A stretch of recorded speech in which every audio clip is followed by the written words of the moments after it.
Sir, राष्ट्रपति जी के जो टाइम दिया उस हिसाब से राष्ट्रपति जी के अभिभाषण पर हम चर्चा कर रहे हैं। कल 5 मिनट जरूर मिलेगा।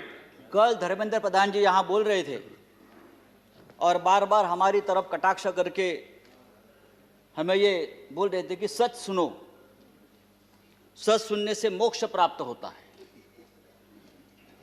हम तो 6 साल से सच सुन रहे हैं और झूठ को भी सच मान रहे हैं, लेकिन आज जो चल रहा है हमारे देश में, जो माहौल है, मैं देखता हूं, जो सच बोलता है, जो सच लिखता है, उसे गद्दार, देशद्रोही कह के पुकारा बोल दिया जाता है।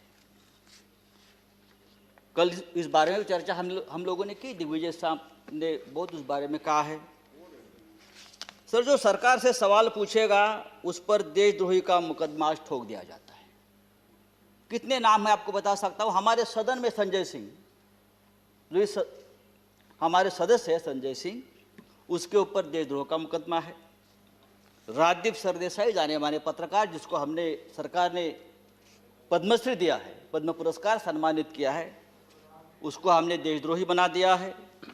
शशि थरूर, जो यूनाइटेड नेशन में हमारे देश के प्रतिनिधि थे, एमपी है, कैबिनेट में थे, उसको भी देशद्रोही का उसके ऊपर मुकदमा ठोक दिया है।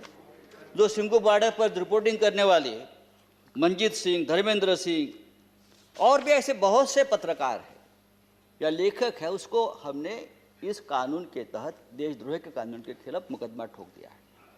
मुझे लगता है कि हमारे कानून के किताब में से सब आईपीसी धाराएं खत्म कर दी और सब देशद्रोही की धारा एक वही रख दी है।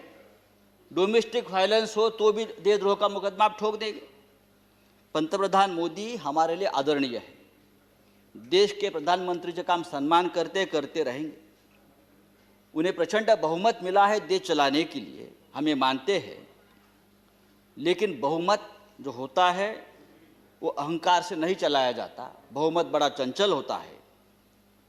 हमारे मराठी के एक संत है तुकाराम, संत तुकाराम, उसने कहा है, निंदकाचे घर असावे शेजारी। उसका मतलब है, जो आपका निंदक है, जो आपके ऊपर क्रिटिसाइज करता है, आपको आईना दिखाता है, वो आपके आसपास रहना चाहिए, उसका घर आपके बगल में रहे।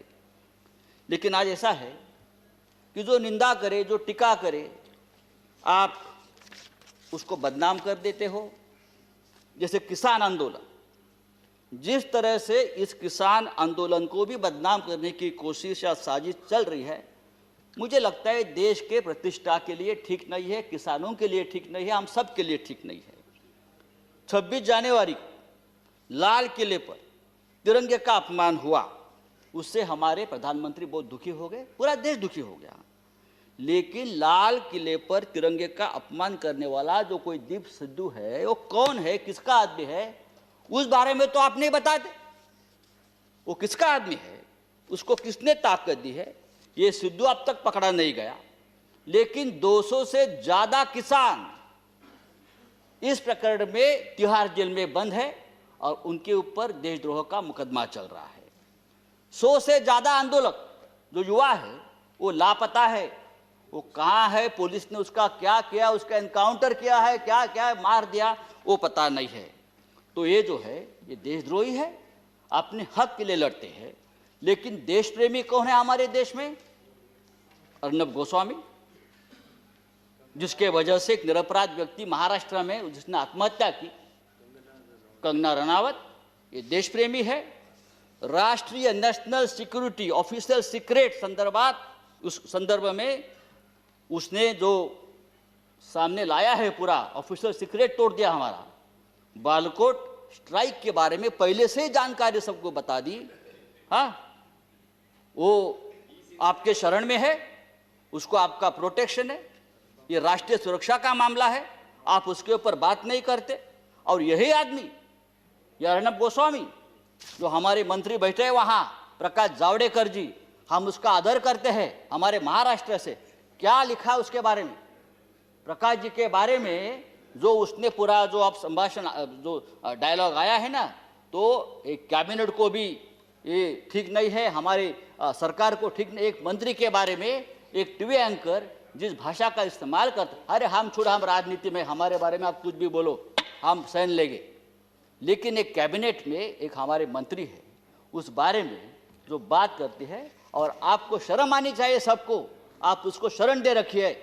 तो ये जो चल रहा है ये नहीं चलेगा सर। राष्ट्रपति जी ने अपने संबोधन में कहा है, भारत जब जब एकजुट हुआ है तब तब उसने असंभव से लगने वाले लक्ष्यों को प्राप्त किया है, एकजुटता की बात की है। अगर ये बात सच है तो गत 3 महीनों से दिल्ली के सीमा पर किसान आंदोलन की एकजुटता तोड़ने में सरकार क्यों लगी है? संजय जी, हजारों किसान आपका 6 मिनट समाप्त हो गाजीपुर गया। सिंगू बॉर्डर पर अपने हक के लिए लड़ रहे हैं, और आप इस एकजुटता में आपको देशद्रोह दिखता है।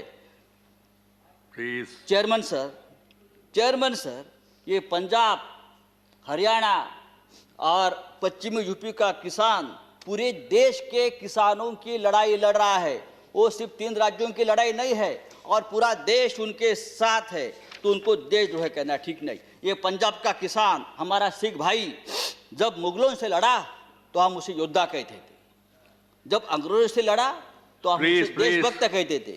कोरोना वायरस में लंगर बांट रहा था तो देश प्रेमी था, लेकिन आज वो अपने हक के लिए लड़ता है तो वो खलिस्तानी हो गया, वो देशद्रोही हो गया। ये कौन सा न्याय है? आप उसको रोकने के लिए बॉर्डर पर किले ठोकते हो, हाँ, वो बड़े बड़े बैरिकेड्स करते हो।